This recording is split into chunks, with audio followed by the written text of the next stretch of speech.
Monsieur le Président Amoumou, Monsieur le Premier Adjoint, Monsieur le Bâtonnier, Mesdames et Messieurs les Présidents d'associations, et puis je dirais surtout, chers amis, ceux que je ne connais pas, mais auxquels je suis uni par la pensée, et puis les visages d'un certain nombre d'entre vous que je connais effectivement bien, et depuis longtemps, enfin, à vrai dire, les visages... Monsieur le Premier Adjoint, la salle est remarquable, très bien installée, mais on voit personne, on va dire, avec les projecteurs, comme ça, c'est simple, mais il n'en demeure pas moins que tout à l'heure, lorsque, au moment de la pause, j'ai pu saluer un certain nombre de visages. J'ai écouté ce que vous veniez de dire. D'abord, la première réflexion quand j'ai reçu votre invitation, c'est de me dire que c'était un choix qui était un choix très intéressant. Parce que le choix du Puy-de-Dôme pour tenir cette réunion, bien sûr qu'il y a vos attaches, votre engagement personnel, mais dans le pays, quand on pense aux rapatriés, on ne pense pas spontanément au Puy-de-Dôme. Un certain nombre d'entre nous, bien sûr, se souviennent que c'était parce que le camp du Larzac était totalement saturé, que tout d'un coup, on s'est tourné dans des conditions aujourd'hui qui paraîtraient totalement inadmissibles, qui étaient physiquement épouvantables, puisque c'est pas pour rien qu'il y a une stèle qui a été mise à Bourg-l'Esplic en mémoire de ces événements, mais à la mémoire des enfants qui sont morts pendant ces quelques mois, parce que ça a été très court, de 1962 où il y a eu cette installation. Mais généralement, quand on parle rapatrié, on pense plus au sud. Et en réalité, le fait que ça se tienne ici, dans le Puy-de-Dôme, ça rappelle que c'est la communauté nationale.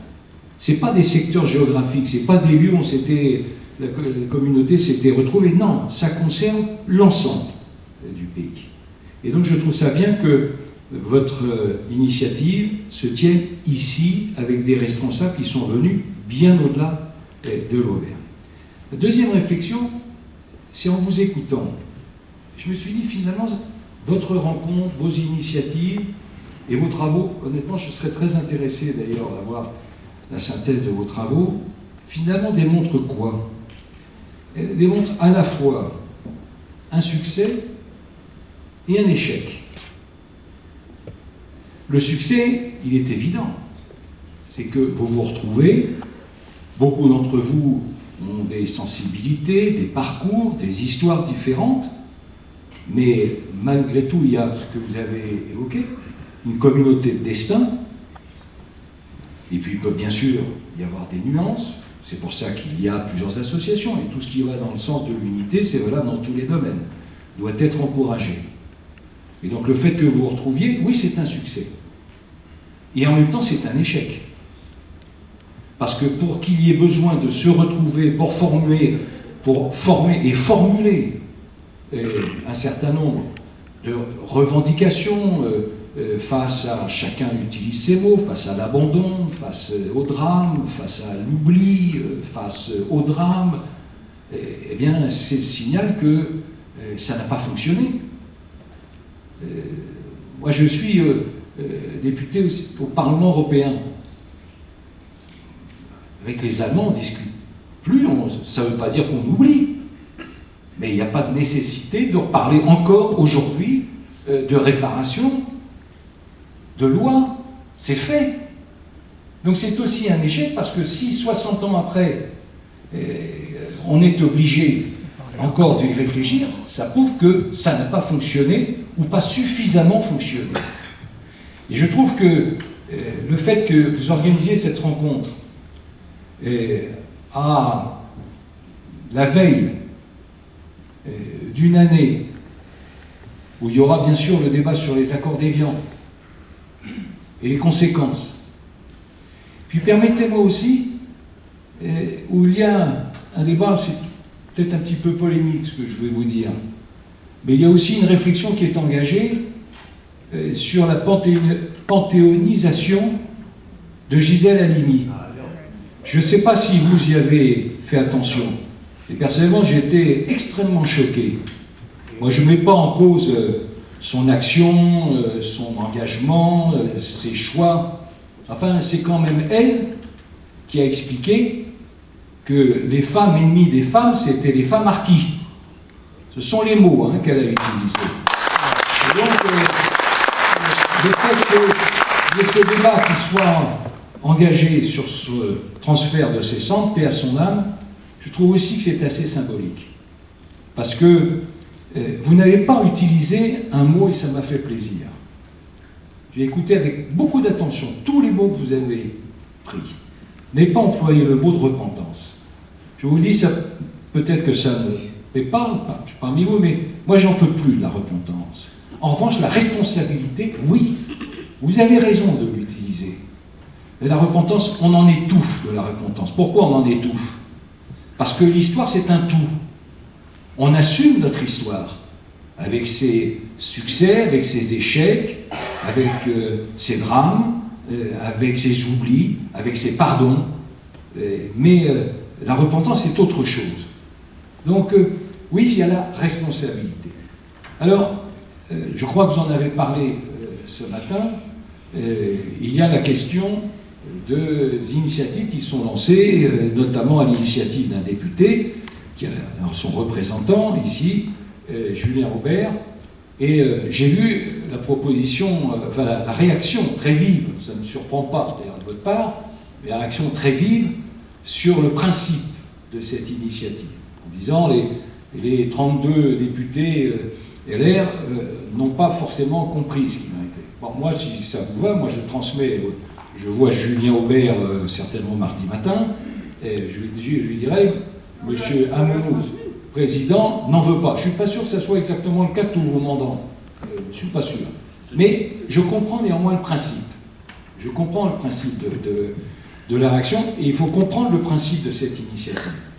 C'est une initiative, bien sûr, qui signifie qu'on n'oublie pas, qu'on sait, qu'on a de la mémoire, qu'on respecte, qu'on veut corriger, et en même temps, il y a une volonté de réparation. Parce que autant repentance je l'écarte, autant réparation, moi je le revendique. Oui, il peut y avoir droit à réparation.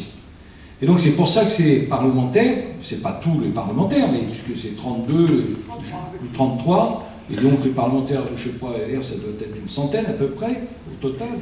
Donc aujourd'hui c'est une initiative qui n'engage pas de l'ensemble, mais qui engage une partie très importante. Et là, il faut profiter, vous avez là aussi raison dans votre calendrier, il va y avoir le débat pour les élections présidentielles, et c'est l'occasion, tous ces scrutins, ça sert à ça. La démocratie, c'est l'opportunité, au moment de l'expression, par le vote, de dire, de rappeler, de demander, de questionner et d'obtenir. Et bien ça, c'est le moment pour vous pour le faire. Mais hiérarchisez vos demandes. Ça ne peut pas être un ensemble fourre-tout. Il faut que vous disiez, oui, réparation morale, oui, réparation matérielle ou pas. Enfin, en tout cas, moi, pour ma part, au-delà des liens affectifs, et il y en a quelques-uns qui savent pourquoi, mais au-delà des liens affectifs, moi, à titre personnel, ce que je veux vous dire, parce que je ne veux pas être trop long, mais il fallait faire 7-8 minutes, bon, je veux dire simplement que je le dis vraiment sincèrement du fond du cœur, que moi j'ai atteint une étape de ma vie publique où je suis totalement décontracté. Je dis exactement ce que je pense, comme je le pense, quand je le veux, au moment où je le décide, et ainsi de suite. Et moi je vous le dis, je serai à vos côtés jusqu'au dernier moment de ma vie publique. Et c'est pas une parole.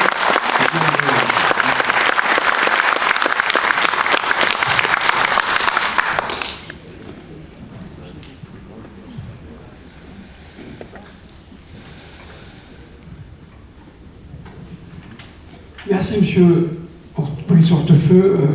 Je connais effectivement votre intérêt pour ce sujet et je vous remercie d'être là et de vous faire le porte-parole. Alors on ne va pas engager une polémique, mais je vais vous dire très clairement ce qu'on attend et reprendre aussi un certain nombre de points que vous avez repris. Alors oui, effectivement, en être à demander encore la responsabilité, la réparation 60 ans après, c'est un échec du mouvement associatif. Personne ne peut le contester. Mais, pardon de vous le dire, j'ai l'impression que les politiques et les gouvernements, quels qu'ils soient, n'ont pas forcément été gênés par cette division. Voilà.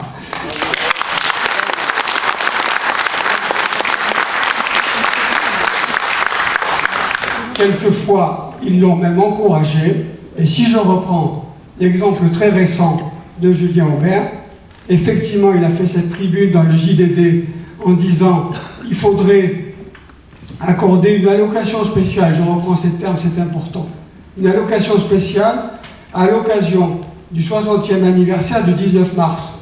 Je cite, sur Hortefeux, on a connu des anniversaires plus joyeux. D'accord ? Premièrement. Et deuxièmement, il a ensuite reçu 2 associations dont je tairai le nom par charité chrétienne ou pas chrétienne.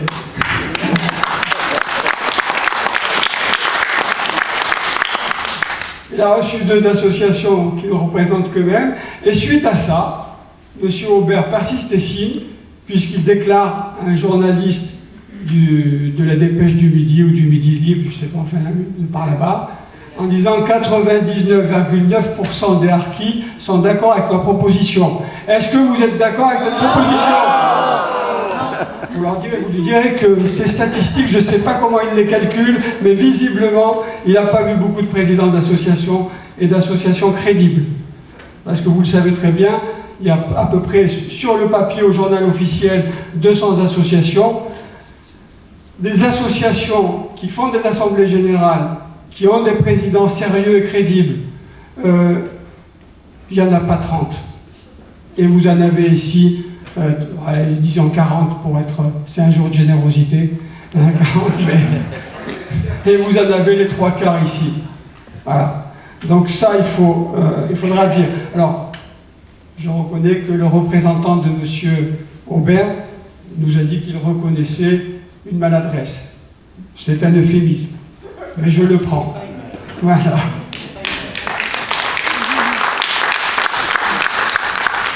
Je vous signale aussi que nous avons invité personnellement les 33 députés signataires à venir, au moins l'un d'entre eux, à s'exprimer ici. Sur les 33, 5 ont eu la courtoisie de répondre pour dire qu'ils ne pouvaient pas, et les autres n'ont eu ni le courage de venir, ni la courtoisie de répondre. Quand on veut montrer de l'intérêt à une communauté, on commence au moins par répondre, sinon ça s'appelle du mépris. Voilà.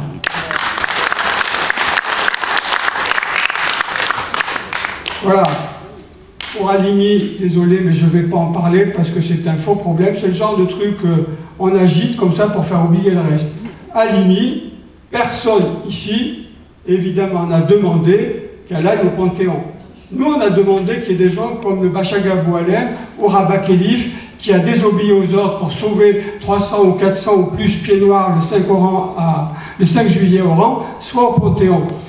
Mais Halimi, que les choses soient claires.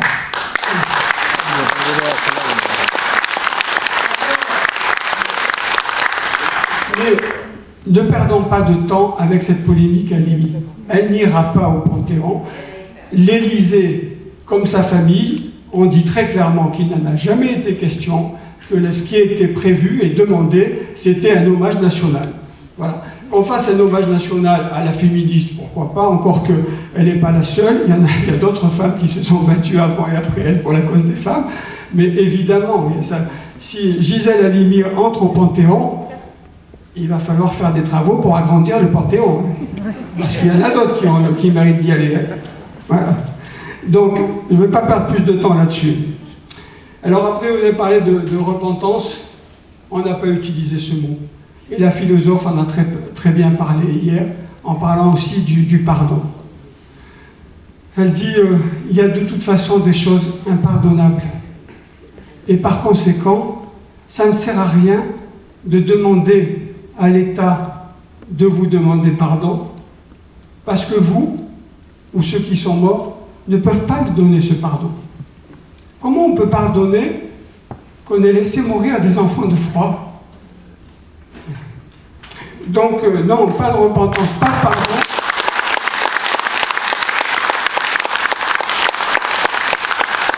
Mais de la responsabilité. Comment peut-on pardonner des télégrammes du 12 mai ou du 16 mai qui disent avec un cynisme effrayant « Il ne faut pas... » Berzak, s'il te plaît. Comment peut-on pardonner des télégrammes où on dit avec un cynisme effrayant « Il ne faut pas rapatrier les harkis et il faut sanctionner les officiers qui prendraient des initiatives pour le faire ». Mais c'est impardonnable.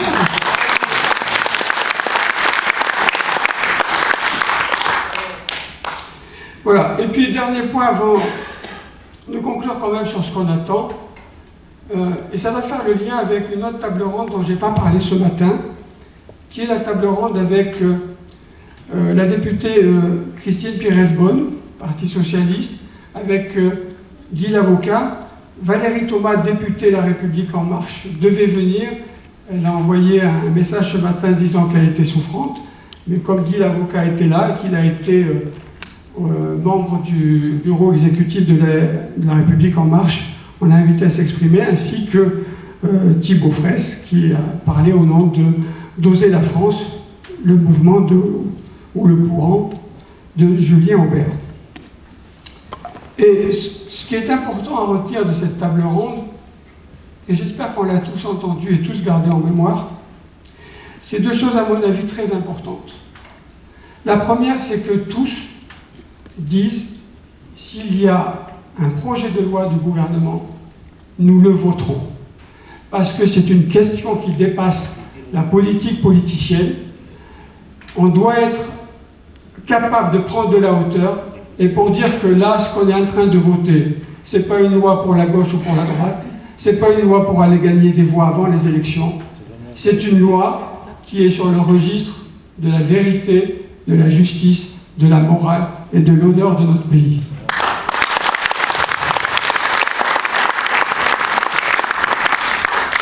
J'ajoute que j'ai eu des réunions en visioconférence, puisqu'avec le Covid c'était compliqué, et évidemment j'ai associé un certain nombre de vice-présidents d'Agir, avec M. Lagarde de l'UDI, avec André Chassaigne du Parti communiste, avec Aurélien Taché, avec Patrick Caner du Parti socialiste, et tous ces présidents de groupe disent oui, s'il y a une loi, on la votera, on est capable de faire quelque chose en commun parce que ça doit dépasser les clivages. Mais en disant il faut que le président la fasse assez vite, c'est au moins l'annonce, parce que s'il attend trop, évidemment, il va y avoir confusion avec les élections.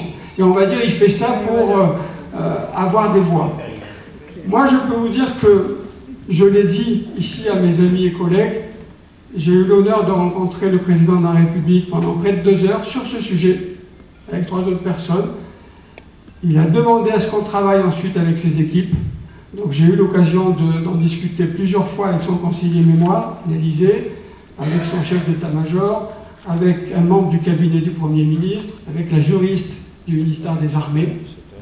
La demande du président est claire, il faut travailler cette question, parce que je reprends ces mots, c'est les seuls que je reprendrai, le reste, ça lui appartient et ça sera à lui d'annoncer ce qu'il a annoncé. Il m'a dit, oui, il faut mettre fin à 60 ans d'hypocrisie.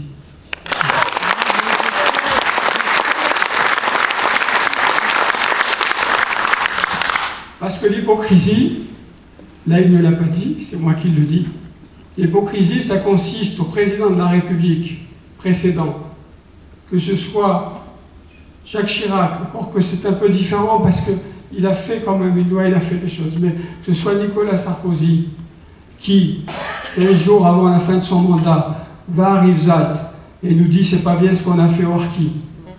Je veux dire, il aurait pu le faire avant. Que ce soit François Hollande, qui le 25 septembre 2016 nous dit je reconnais effectivement l'abandon des harkis, la responsabilité de la France dans l'abandon des harkis et l'accueil indigne. Très bien, M. Sarkozy, M. Hollande. Mais que n'avez-vous fait? Voter une loi? Parce que la différence entre ça, des discours et une loi, c'est que la loi, elle est créatrice de droits, alors que les discours, pour faire plaisir, mais c'est tout.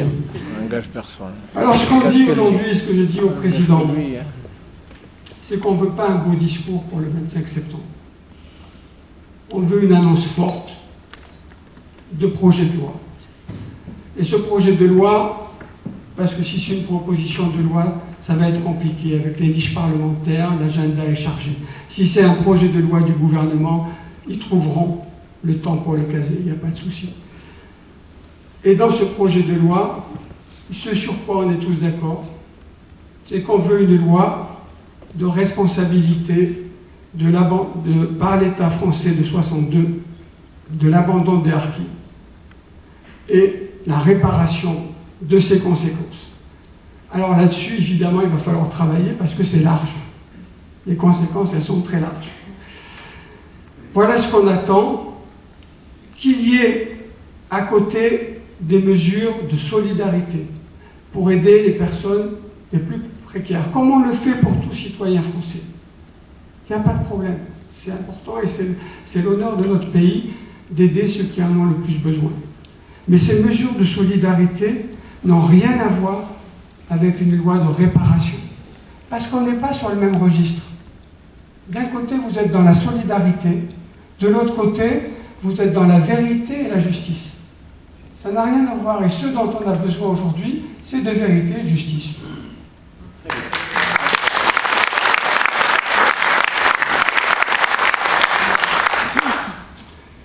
Alors, évidemment que après, il va falloir travailler. Ce qui est important, c'est, j'espère, mais rien n'est gagné, que le président accepte de proposer un projet de loi. Ce qui est important, c'est que tous les partis n'en fassent pas polémique, qu'ils n'en fassent pas une querelle politicienne. Il faut que le président le fasse dans un souci de vérité, dans la logique de reconnaissance de nos pages peu glorieuses comme des pages glorieuses. L'histoire, c'est un tout, on l'a dit. Il y a des pages dont on est fier, il y a des pages dont on est un peu moins fier. Il faut quand même les regarder et surtout les assumer. Donc c'est ça qu'on lui demande. Et vraiment, toutes les associations de harkis seront très attentives à la réaction des partis politiques. Et si les partis politiques commencent à dire oui, mais on ne va pas la voter parce que c'est juste avant les élections, pourquoi il ne l'a pas fait avant? Je vais vous dire, même s'il l'a fait pour moi 15 jours avant les élections, je prends. Donc il faut arrêter.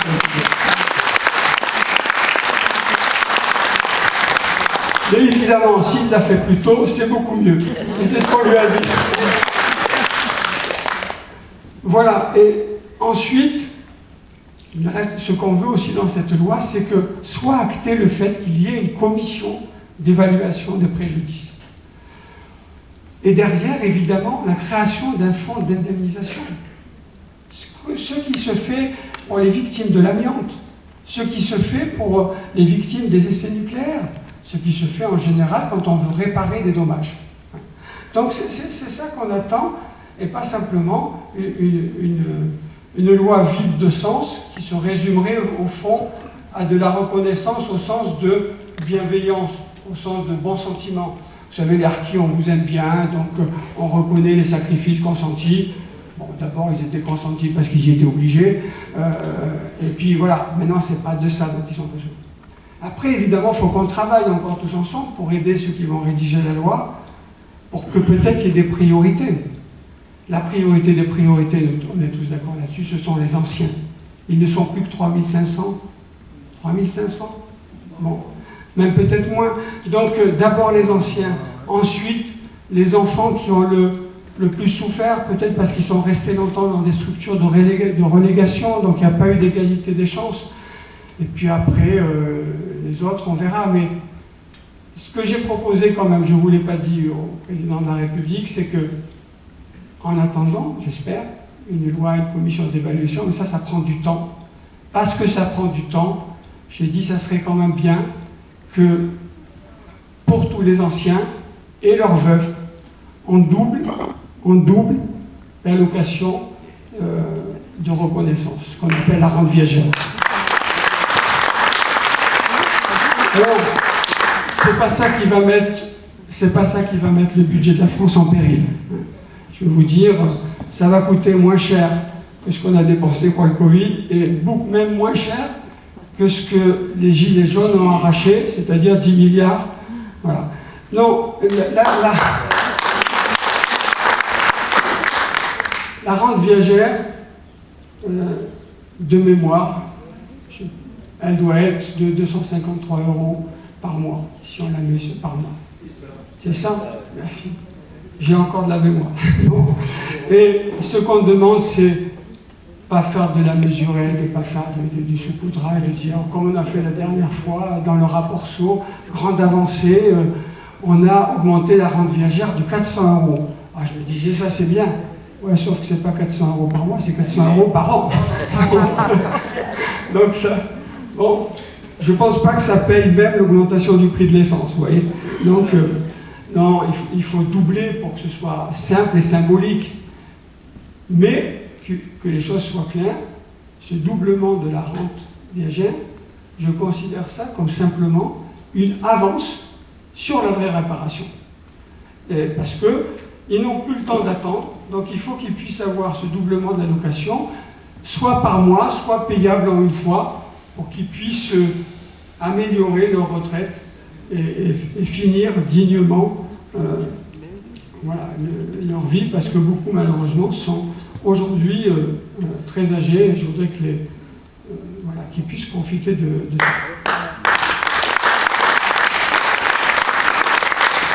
Voilà. Alors évidemment aussi, comme pour toutes les lois de réparation, ça va sans dire, mais ça va mieux en disant, si le harki est décédé, évidemment, la réparation doit aller à son épouse, et si son épouse est aussi décédée, ça doit aller aux enfants.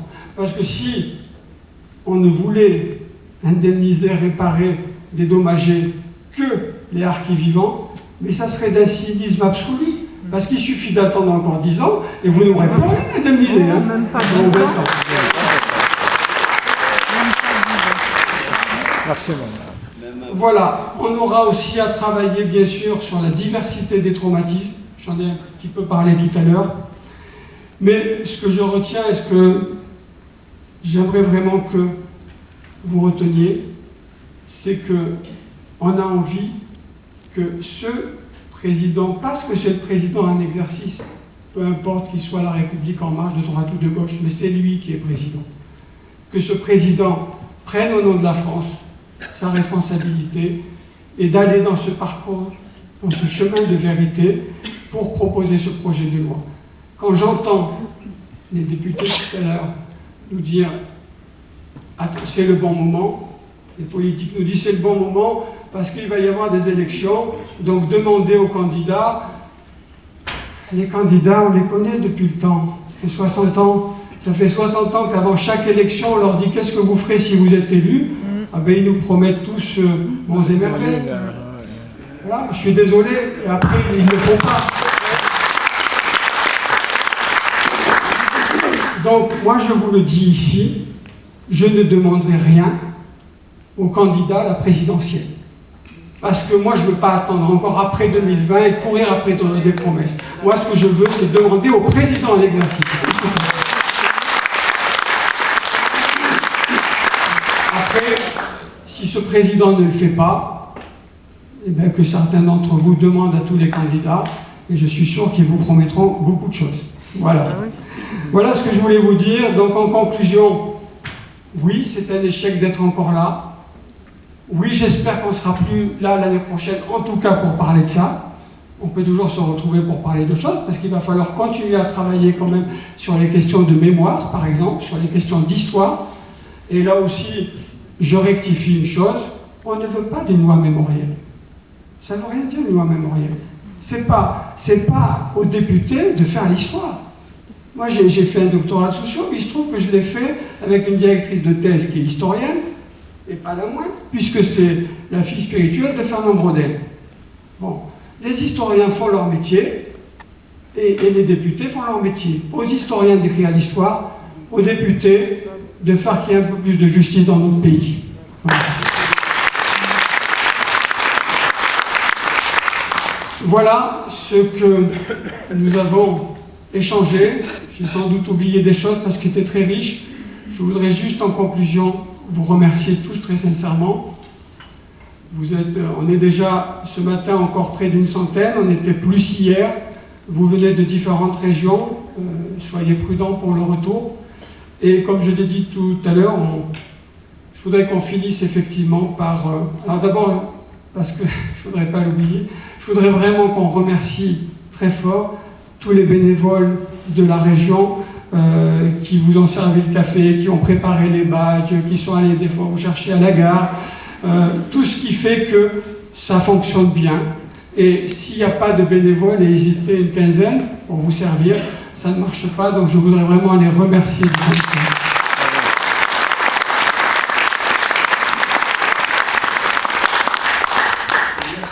Je voulais m'excuser pour le repas d'hier. J'avais oublié qu'on était samedi et donc c'était très bruyant parce que c'était à l'Indian Saloon et qu'il y avait de la musique et tout ça. Mais bon, je ne suis pas un spécialiste des restaurants, donc, mais je crois que c'était sympa quand même. Et puis je disais, rendons hommage à tous ceux qui ne sont plus là. Ce qui est terrible, vous voyez, c'est que depuis la dernière fois, on s'est vu, M. Hortefeux, Jean-Paul, tu me dis il y a 15 ans ou il y a 20 ans, et bien depuis, il y a plein d'amis, il y a plein d'anciens harkis qui ne sont plus là. Je pense à Mahfoud Kamala notamment, et à d'autres, et chacun d'entre vous, dans sa région, vous le savez, vous avez perdu beaucoup de gens. Et c'est pour ça qu'il y a un caractère d'urgence, et qu'on ne peut pas attendre encore les promesses pour 2022, 2023, 2024. C'est maintenant qu'il faut le faire. Et je voudrais qu'on termine du coup par une minute de silence pour tous ceux qui malheureusement ne sont plus là. Et hier, vous êtes allés à Bourg-Lastic déposer une rose blanche sur chacune des tombes des 11 enfants morts et enterrés. Mais il y en a dans tous les camps, à Rivesaltes, à Saint-Maurice, l'Ardoise et ailleurs. Pour tous ces enfants, je vous demande une minute de silence.